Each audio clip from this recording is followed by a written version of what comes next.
ओम शांति। मीठे मीठे परम पिता के महावाक्य सुनने से पहले हम 2 मिनट अपने मन को पूरा शांत करेंगे। अपने मन के विचारों की गति को बिल्कुल शांत कर दें और अपने मन को बाहर के एक एक संकल्प से अंदर की ओर ले जाएं। स्वयं को देखें, अंतर्मुखता की ओर चलें। मैं एक दिव्य ज्योति मस्तक के बीच जल रही हूँ। जैसे दीपक का प्रकाश, ऐसे ही मैं मस्तक पर शांत चित्त जग रही हूँ। सभी विचारों की गति को धीमा कर दें, बिल्कुल शांत कर दें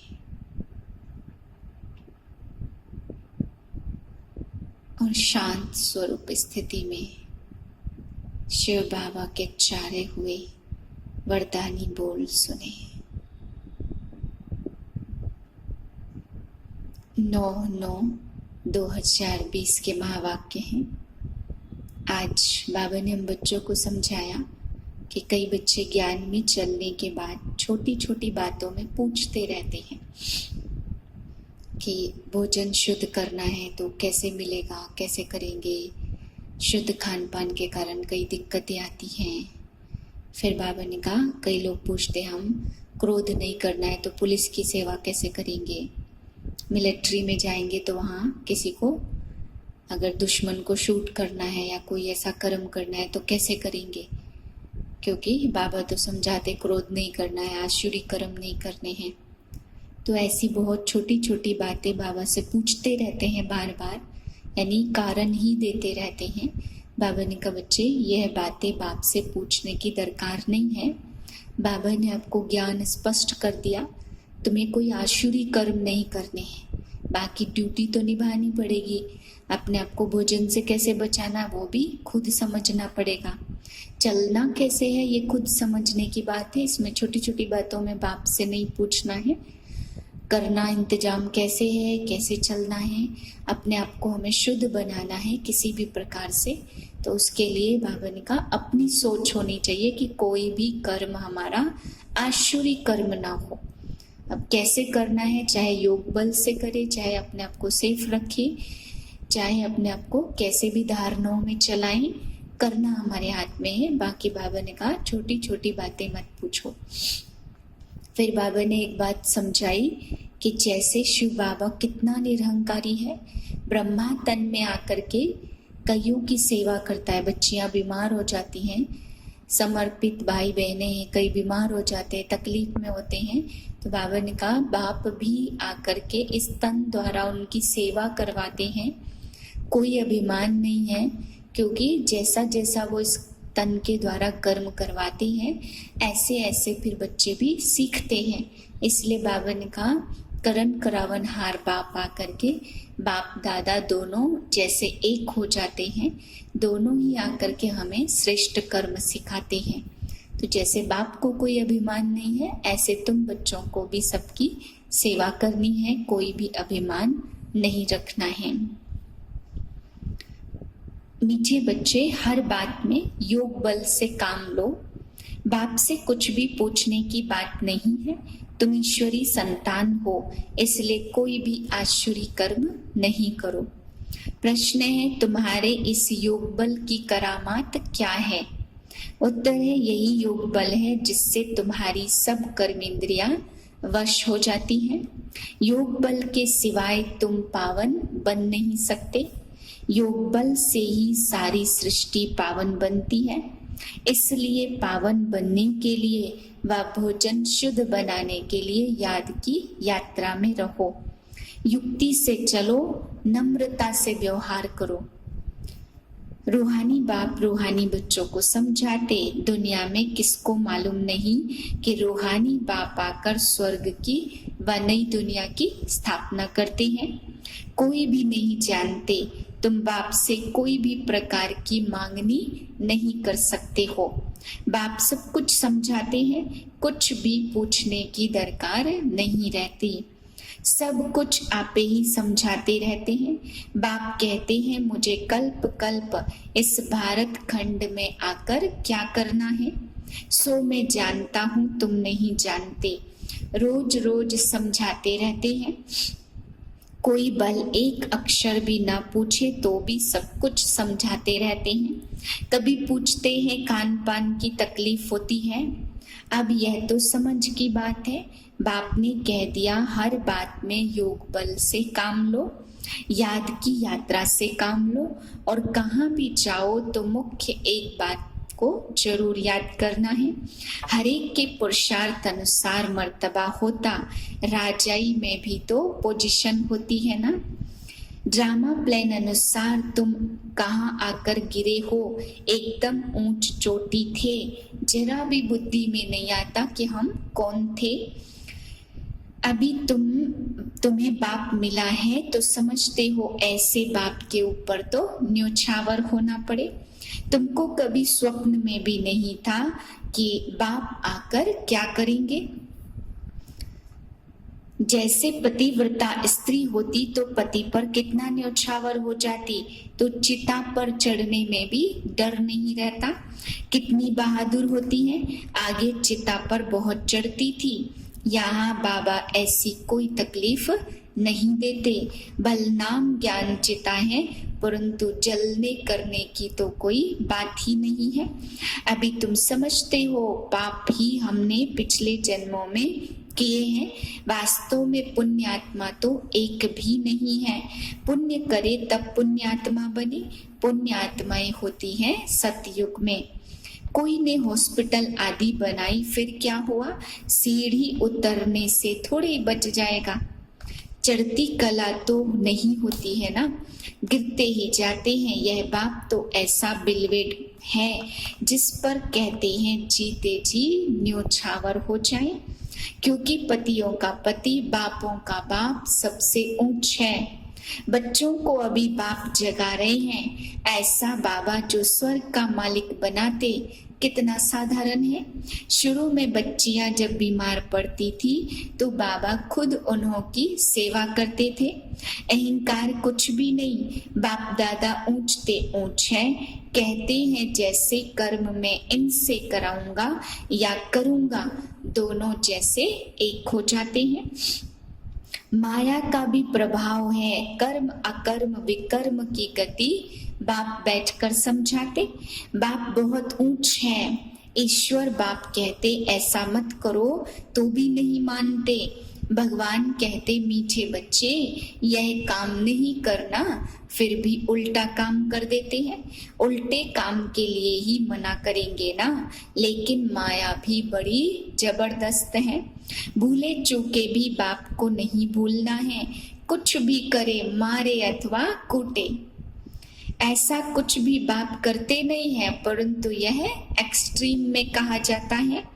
गीत भी है तुम्हारे दर को कभी नहीं छोड़ेंगे, चाहे कुछ भी कहो, बाहर में रखा ही क्या है, बुद्धि भी कहती है जाएंगे कहाँ।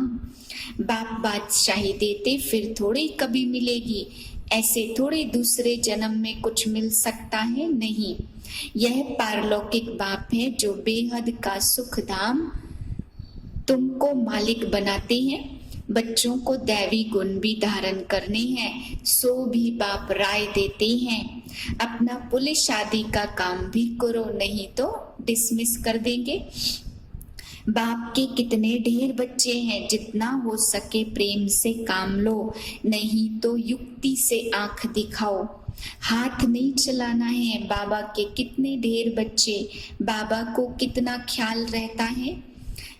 युक्तियां भी बाप बतलाते हैं, अबलाओं को कितने अत्याचार सहन करने पड़ते।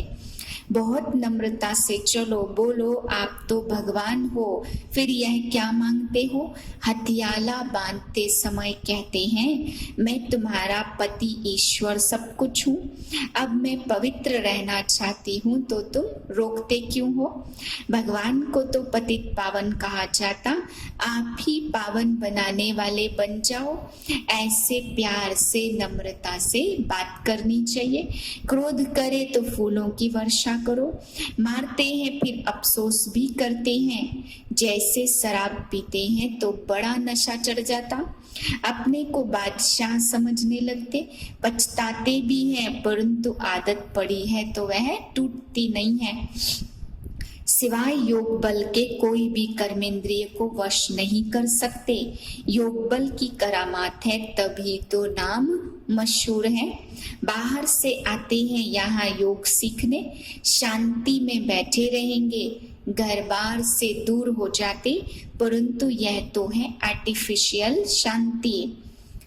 आधा कल्प के लिए किसको सच्ची शांति का मालूम नहीं है। तुम्हारा स्वधर्म ही शांत है। जब तक शरीर धारण न करे तब तक आत्मा शांत रहती है, फिर कहाँ न कहाँ जाकर प्रवेश करती है। यहाँ तो फिर कोई कोई सूक्ष्म शरीर से धक्के खाती रहती। वह छाया के शरीर होते, कोई दुख देने वाले कोई सुख देने वाले। यहाँ भी कोई भले मनुष्य होते तो किसको दुख नहीं देते, कोई तो बहुत दुख देते, जैसे कोई साधु महात्मा आदि होते हैं। बाप समझाते हैं मीठे मीठे सिकिलदे बच्चों, तुम 5000 वर्ष के बाद आकर मिले हो। क्या लेने के लिए? बाप ने बताया तुमको क्या मिलने का है। बाबा आपसे क्या मिलने का है यह तो प्रश्न ही नहीं है। वह है ही हेविनली गॉड फादर, बड़े से बड़ा आसामी भगवान और फिर प्रजापिता ब्रह्मा। तुम जानते हो विष्णु कौन है? यह अलंकार हम ब्राह्मणों के हैं। यह चक्र आदि वास्तव में विष्णु को है थोड़ी, अभी यह नॉलेज है। सतयुग में यह बातें थोड़ी समझाएंगे। सारी दुनिया में कोई भी यह समझा नहीं सकते कि यह सृष्टि चक्र कैसे फिरता है। ऐसे थोड़ी बताया जाता कि कछुए कितने, मछलियां कितनी, मनुष्य की बात है। तुमसे प्रश्न पूछते हैं, बाप सब कुछ बतलाते रहते, सिर्फ उस पर ध्यान देना है। मतलब बाबा ने कहा मनुष्यों की बात बताएंगे ना, कोई जानवर कितने कितने हैं वह थोड़ी बताएंगे। बाबा ने समझाया योग बल से तुम सृष्टि को पावन बनाते हो, तो क्या योग बल से खाना शुद्ध नहीं हो सकता? अच्छा तुम तो ऐसे बने हो, फिर कोई को आप समान बनाते हो। अभी तुम समझते हो बाप आया है स्वर्ग की बादशाही फिर से देने, तो इनको रिफ्यूज नहीं करना है। विश्व की बादशाही रिफ्यूज की तो खत्म, फिर रिफ्यूज किचड़े के डिब्बे में जाकर पड़ेंगे। यह सारी दुनिया है किचड़ा, तो इनको रिफ्यूज ही कहेंगे। दुनिया का हाल देखो क्या है। तुम तो जानते हो विश्व के मालिक बनते हैं। यह किसको पता नहीं है कि सतयुग में एक ही राज्य था? मानेंगे ही नहीं, अपना घमंड रहता है, जरा भी सुनते नहीं है। यह कह देते हैं यह सब तो आपकी कल्पना है, कल्पना से यह शरीर आदि बना हुआ है। अर्थ कुछ भी नहीं समझते, बस एक ईश्वर कल्पना है। ईश्वर जो चाहे सो बनते हैं, उनका यह खेल है। ऐसी ऐसी बातें करते जो बात मत पूछो। तुम फिर इसी नाम रूप में आकर इसी समय बाप से वर्षा लेने का पुरुषार्थ करेंगे। यहाँ एक का पार्ट न मिले दूसरे से। भल बाबा कहते थोड़ा भी सुना तो स्वर्ग में आ जाएंगे, परंतु हर एक मनुष्य पुरुषार्थ तो ऊंच बनने का करते हैं, तो पुरुषार्थ है फर्स्ट। अच्छा मीठे मीठे सिकिलदे बच्चों प्रति माता पिता बाप दादा का याद प्यार, गुड मॉर्निंग। रूहानी बाप की रूहानी बच्चों को नमस्ते। हम रूहानी बच्चों की रूहानी बाप दादा को याद प्यार गुड मॉर्निंग, नमस्ते नमस्ते नमस्ते। धारणा के लिए मुख्य सार है, पहली पॉइंट, जैसे बाबा बच्चों की सेवा करते हैं कोई अहंकार नहीं, ऐसे फॉलो करना है। बाप की श्रीमत पर चलकर विश्व की बादशाही लेनी है, रिफ्यूज नहीं करना है। दूसरी पॉइंट, बापों का बाप पतियों का पति जो सबसे ऊंच है, बिलवेड है, उस पर जीते जी न्योछावर होना है। ज्ञान चिता पर बैठना है, कभी भूले चूके भी बाप को उल्टा काम नहीं करना है। वरदान है, मास्टर ज्ञान सागर बन, ज्ञान की गहराई में जाने वाले अनुभवी रूपी रत्नों से संपन्न भव। जो बच्चे ज्ञान की गहराई में जाते वे अनुभव रूपी रत्नों से संपन्न बनते हैं।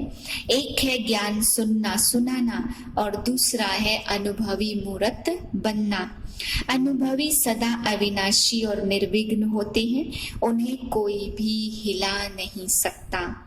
अनुभवी के आगे माया की कोई भी कोशिश सफल नहीं होती। अनुभवी कभी धोखा नहीं खा सकते, इसलिए अनुभवों को बढ़ाते हुए हर गुण के अनुभवी मूर्त बनो। मनन शक्ति द्वारा शुद्ध संकल्पों का स्टॉक जमा करो। स्लोगन है, फरिश्ता वह है जो देह के सूक्ष्म अभिमान के संबंध से भी न्यारा है।